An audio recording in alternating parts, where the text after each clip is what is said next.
Gibran Rakabuming Raka punya satu etika yang menurut saya menarik, dan ini dia tampilkan di media sosialnya. Dan etika ini terkait penghormatan beliau kepada Pak Prabowo, sang presiden. Kita bahas.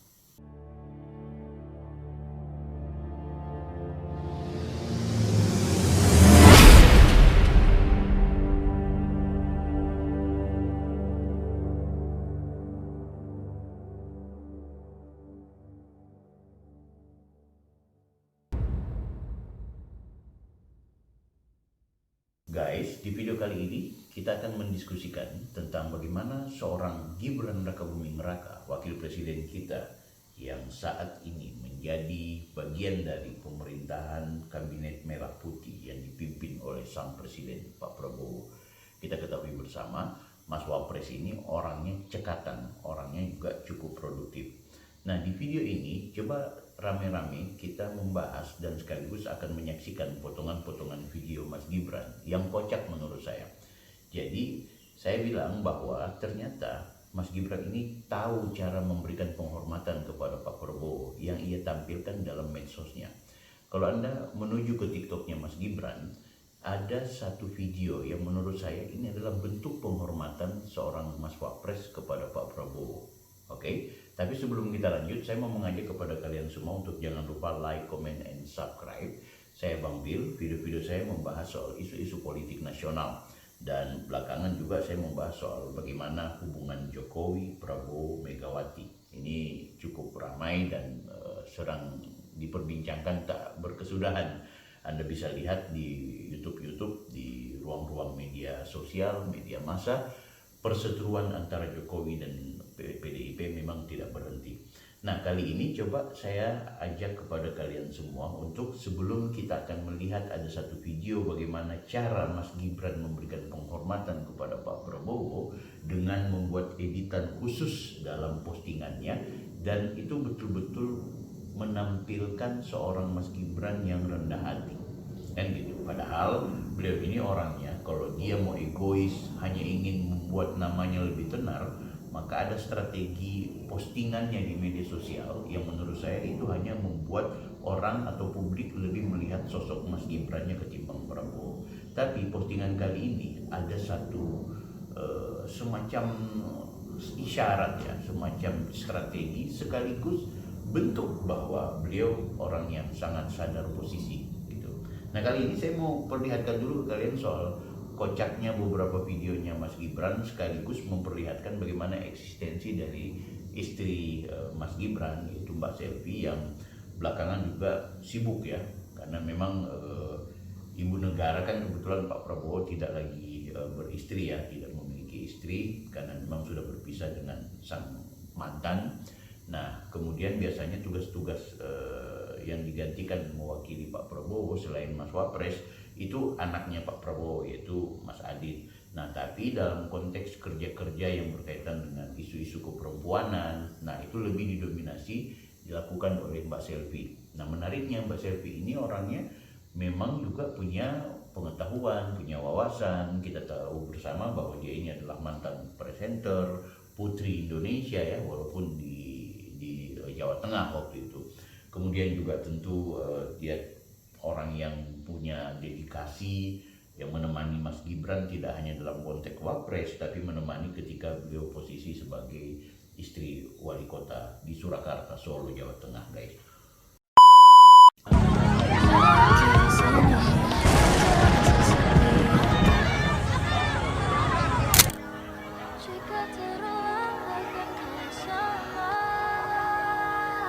Kita jalan Mas Gibran, wah. Oh, depan dong. Pak Gibran ya.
terlalu. Indonesia. Ya biasa aja ya. But I see a lot of reds in Dad's pocket. Yeah, doesn't mean that we're rich, huh? Because we have lots of money. That's the definition. Not rich. Literally, rich is like a healthy people. Healthy people is richest.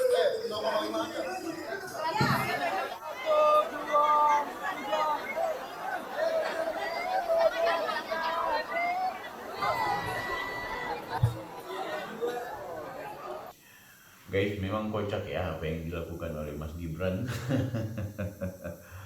Oke, dan tadi juga luar biasa bagaimana Mbak Selvi atau Bu Selvi mewakili Mas Wapres dan juga punya tugas-tugas kenegaraan ya. Di situ kita lihat betapa Mbak Selvinya orangnya mampu beradaptasi dan mampu menunjukkan bahwa dia bukan istrinya Mas Wapres yang kaleng-kaleng guys. Kan gitu. Mas Gibrannya juga cekatan, ya, punya gagasan, punya wawasan. Jadi tuduhan-tuduhan orang yang dia dianggap pelangak plongo, nggak punya pengetahuan, nggak punya rekam jejak yang bagus, itu semua ditepis dengan cara-cara kerjanya Mas Gibran gitu. Nah, coba di video ini saya tunjukin kepada kalian semua. Jadi gini, yang saya mau bilang adalah soal lapor Mas Wapres. Jadi lapor Mas Wapres ini kan walaupun memang merupakan gagasan Kabinet Merah Putih, walaupun tetap ini adalah bagian dari strateginya Prabowo, tapi kan kita tahu bahwa semua ini juga karena kepiawaian seorang Mas Wapres. Sebab lapor Mas Wali Kota juga pernah terjadi ya di Solo ketika Mas Gibran jadi Wali Kota. Nah sekarang lapor Mas Wapres itu dimunculkan lagi di istana dalam artian dalam konteks kepresidenan. Nah tapi di sini yang menurut saya menarik adalah ada satu postingan.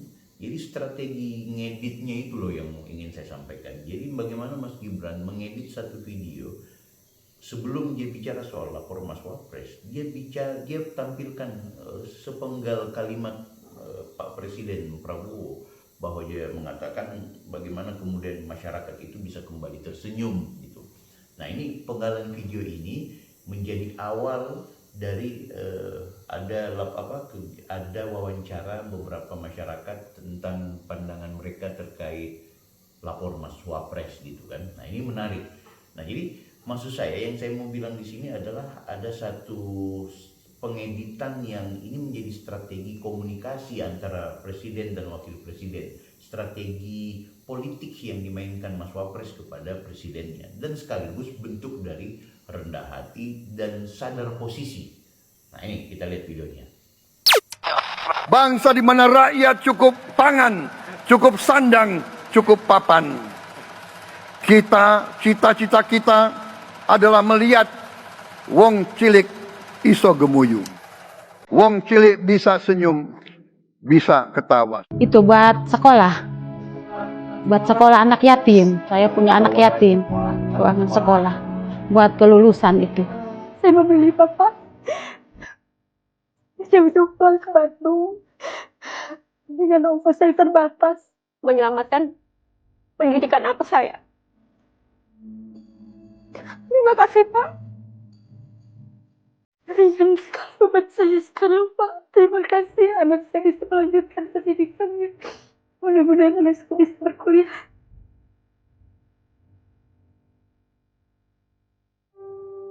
Yang saya mau perlihatkan bagaimana tuh Pak Prabowo lebih diawali video itu kan pidato singkatnya Pak Prabowo. Nah, program lapor Mas Wapres walaupun populernya itu memang Mas Gibran punya gagasan, tapi Mas Gibran mau bilang bahwa ini adalah pengejewentahan, mengimplementasikan apa yang sudah disampaikan oleh Pak Prabowo lewat pidatonya pasca dilantik kan gitu.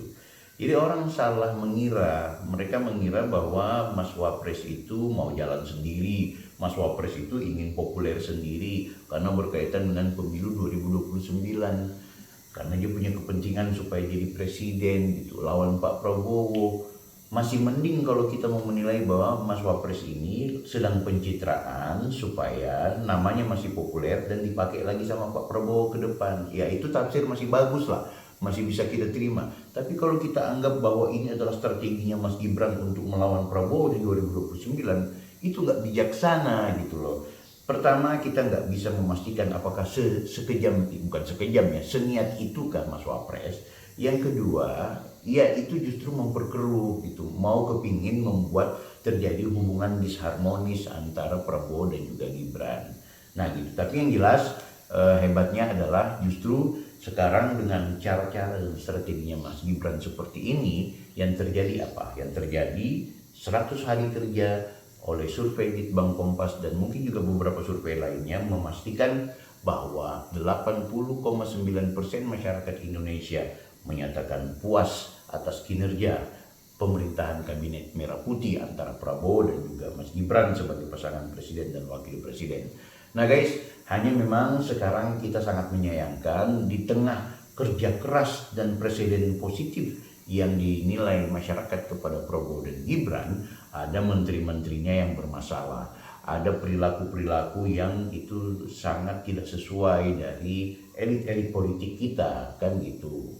Misalnya ini belum lama ada arogansi salah seorang menteri yang kemudian langsung memecat, walaupun isu ini sudah ditepis oleh sang menteri ya, bahwa dia tidak ada suara sebagaimana rekaman suara itu, dia bilang tidak seperti itu ya. Walaupun bagi saya kalau memang betul-betul itu bukan suaranya menteri, ya menteri laporkan aja, karena itu kan beredar luas gitu ya. Kalau itu suaranya terus dia bilang tidak, saya minta Pak Prabowo dipecat, masa menteri pembohong kan gitu.